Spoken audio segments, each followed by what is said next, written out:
जो डकैती की सर आईपीसी धारा है 395, उसके तहत लाइफ इंप्रिजमेंट तक दिया जाता है। जब क्या उसको डकैती मानते हुए उनकी सजा को बढ़ाने पर, आईपीसी धाराओं को चेंज करके सजा को बढ़ाने पर सरकार विचार करेगी? अगर करेगी तो कब तक, और नहीं करेगी तो क्यों नहीं? इंजीनियर सचिन।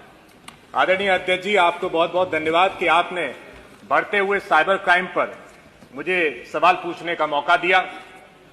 75 जनपद में साइबर क्राइम पुलिस थाना खोलने के बावजूद, 1900 नए पद सर्जित होने के बावजूद, 14C साइट ट्रेन पोर्टल पे 23,000 पुलिस कर्मियों को प्रशिक्षण देने के बावजूद, सेंट्रल भारत सरकार द्वारा हेल्पलाइन 1930 और cybercrime.gov.in पोर्टल खोलने के बावजूद, साइबर क्राइम इन्वेस्टिगेशन बुक और प्रकाशन के बावजूद, वीकली साइबर डाइजेस्ट के प्रकाशन के बावजूद, पब्लिक प्लेसेस पर जागरूकता करने के बावजूद सर साइबर क्राइम्स हमारे प्रदेश में बढ़ते जा रहे हैं।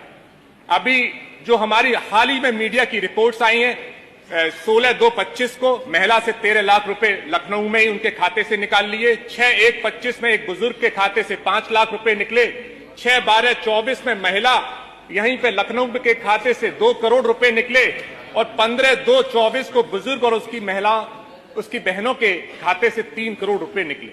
ये जो रुपए खातों से निकल रहे हैं साइबर अरेस्ट के थ्रू, साइबर क्राइम के थ्रू, ये एक तरह से दिन में डकैती पड़ रही है हमारे प्रदेश की जनता के खातों में। सर आदरणीय वित्त मंत्री जी ने बताया अपने बजट के उस भाषण में कि 77,000, उन्होंने माना कि 77,000 केसेस रिपोर्ट किए गए, और उन्होंने कहा कि हमने उसका निस्तारण भी कराया।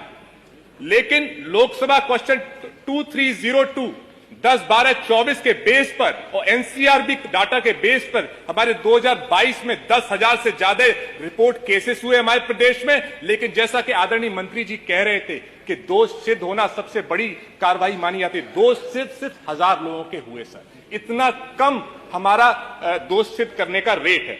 हमारी जो रिपोर्टिंग है सर, वो पूरे देश में नंबर 1 है। सर कर्नाटका और महाराष्ट्र हमसे पीछे छूट गए हैं, जबकि उनकी जीडीपी और उनके यहां जो संपन्नता है वो हमसे ज्यादा है। सर तो ये एक तरह से हमारे मध्यम वर्ग पे, हमारे बिजनेस क्लास के खातों पे सर डकैती पड़ रही है।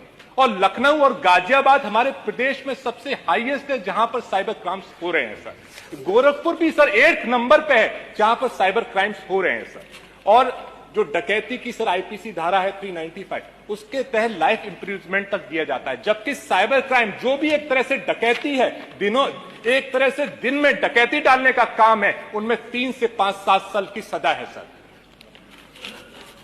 जो साइबर क्राइम से सर क्रेडिट कार्ड्स की तरह से लूट, एटीएम से लूट, ऑनलाइन बैंकिंग से लूट, ओटीपी लेके लूट और साइबर अरेस्ट, ये 87% है सर हमारे साइबर क्राइम्स में। सर और उसके अलावा बचे डेटा हैक और cyber crime against women and children. Sir और जो अनरिपोर्टेड केसेस हैं, ये तो सर रिपोर्टेड केस है। रिपोर्टेड केसेस वही हैं सर जो ज्यादा अमाउंट के होते हैं। जो कम अमाउंट के होते हैं 10,000 15,000, वो केसेस ज्यादा हैं। और कई मीडिया रिपोर्ट्स के हिसाब से कि एक जिले में कम से कम 1000 केसेस अनरिपोर्टेड जा रहे हैं, और 100 करोड़ से ज्यादा छोटे छोटे अमाउंट में 5,000 10,000 15,000 रुपए से जनता से पैसा निकल जा रहा है। और ये सर सिर्फ इसी वजह से हो रहा है कि हम साइबर क्राइम्स पे जो हम लोग करना चाह रहे हैं उसके इंप्लीमेंटेशन पुअर है। सर हमने थाने खोलने की बात कही, पद सर्जित करने की भी बात कही, लेकिन प्रॉपर जो साइबर कंसल्टेंट्स की हमें जरूरत है वो हमारे पास नहीं हो पा रहे हैं।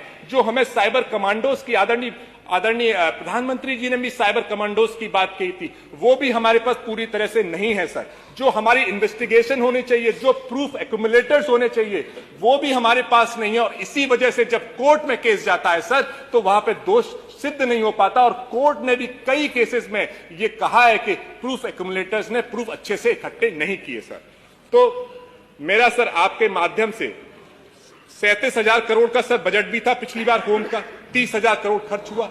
जो पैसा बच गया अगर साइबर क्राइम में हम ज्यादा लगाएं तो शायद ये दिन में हो रही डकैती को हम रोक सकते हैं। तो सर मेरा जो अनुपूरक है वो मैं आपके माध्यम से और समय का ध्यान रखते हुए मैं पूछना चाहूंगा, क्या सरकार साइबर क्राइम्स में होने वाले ये साइबर अरेस्ट और पैसे जो निकल रहे हैं मध्यम वर्ग के खाते से, क्या उसको डकैती मानते हुए उनकी सजा को बढ़ाने पर, आईपीसी धाराओं को चेंज करके सजा को बढ़ाने पर सरकार विचार करेगी? अगर करेगी तो कब तक, और नहीं करेगी तो क्यों नहीं?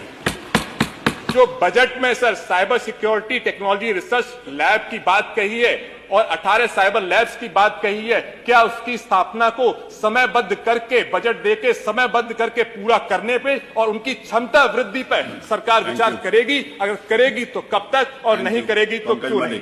और जो साइबर कमांडोज और ऑफिशियल्स हैं प्रॉपर, जिनकी हमें जरूरत है इनकी टेक्नोलॉजी एजुकेशन के हिसाब से, क्या उनकी नियुक्ति को, और वो भी जितनी हमें जरूरत है उसके हिसाब से रिक्रूटमेंट करने पे क्या सरकार विचार करेगी या नहीं करेगी? बहुत बहुत धन्यवाद सर।